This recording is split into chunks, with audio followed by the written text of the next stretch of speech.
Danielle with the Sweeney Agency, and I'm so thrilled to welcome author and leadership speaker Michelle Ray, who's the founder of Lead Yourself Institute. Michelle's keynotes and coaching help individuals and teams master personal leadership. Her presentations are filled with inspiring ideas and insights on change, resilience, and the power of authentic leadership in the workplace. Thank you so much for joining us today, Michelle. It's such a pleasure, Danielle. I'm really happy to be here. Thank you. Is it normal that all of us react initially and then choose to respond? Well, actually, I'm really glad that you mentioned that, because that's the fight or flight response is completely normal. We've been doing that for hundreds of thousands of years or tens of thousands of years. So, whenever we are facing a threat, whether or not that threat is real or perceived, we kick into the fight or flight response to protect ourselves. And that is intuition. The difference, though, between being, operating according to our intuition or that impulse to immediately either fight or flee is to be counterintuitive, which is when you have that capacity to say to yourself, I feel that force that's coming at me. I recognize it's something that wasn't of my own making, but I'm able to take a step back and go, wait a minute, put it really simply, maybe there's another way. That's what a resilient person has the capacity to do. Maybe I can see this from a different lens. And if I'm rethinking, then I'm giving myself an opportunity to expand, or to create room, I should say, to expand possibilities. But when I'm stuck in the fear, it's very hard to operate, from a position of expansion. In other words, we're giving ourselves permission to, I had an expression for it, it's like shrinking thinking. We do our best shrinking thinking when we're in reactive mode or fear-based thinking.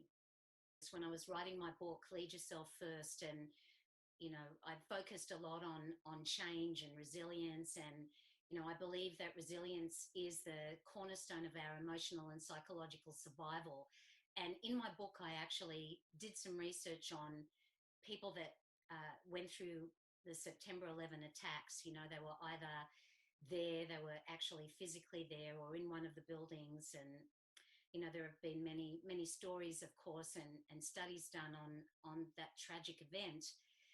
And I remember reading about people that experienced those times and were able to gain a greater ability to overcome obstacles, which is known, by the way, as self-efficacy, because they were able to tap into sources of social and emotional support. So that actually helped them to build their resilience. And think about how that applies today. The technology that we're using on this call, the fact that we actually can connect and we don't have to be in isolation is such a gift. And I know for myself that with my own communities, leadership communities, speaking communities, friendships, it really does help us, doesn't it? When we know that we can connect with others and they can give us that support that we need. And I'm really grateful for that. And it makes us stronger. That's what we want to have happen as a result of these times. We're going to learn from these experiences, and I think it will make many of us stronger. That's what I passionately believe. I agree with you. And even that, talking about that, with that ability to rebound, I suspect these technologies will hasten that. Do you think that it's okay to say? Oh, definitely. And, let's not forget about how much innovation can actually happen and is happening right now when we are literally being forced out of the status quo. I mean, this is how I see this time. Think about the companies that, were producing automobiles or other kinds of manufacturing, other kinds of products, and they have found themselves as innovators now, creating ventilators, masks, distilleries that are now manufacturing hand sanitizers.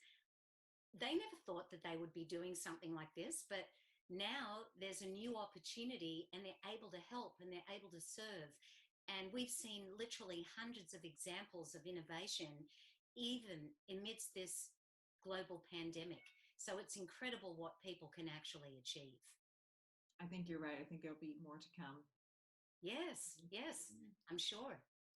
So, Michelle, in our previous chat, we talked about the 3 habits of highly resilient people: rethink, respond, and rebound.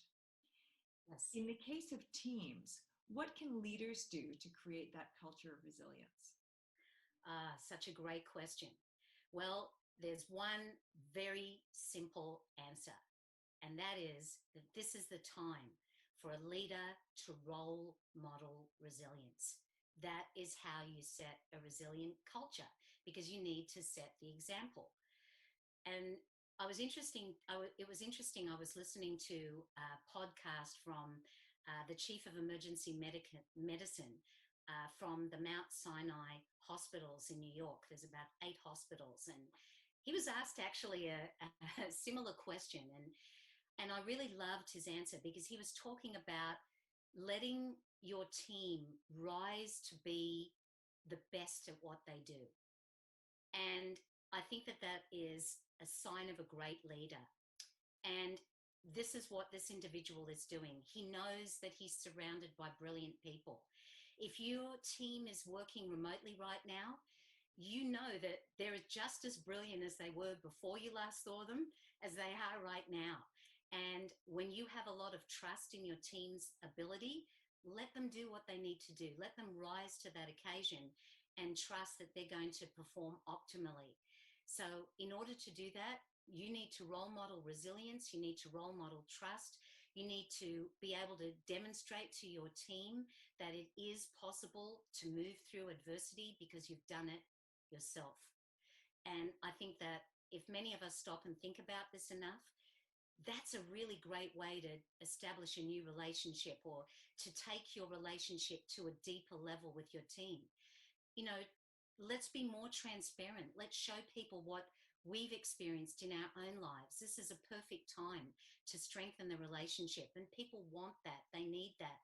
They're going to benefit from hearing your wisdom and your experience and your past pain and challenges that you've moved through.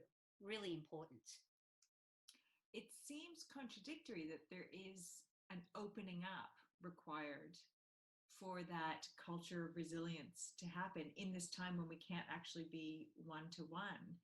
Do you think that being behind a screen can help or hinder that? Well, I don't know if it's necessarily that everybody is necessarily true that everybody is discovering that they have to open up right now. It feels that way, that you can be behind a screen, but you and I can see each other right now.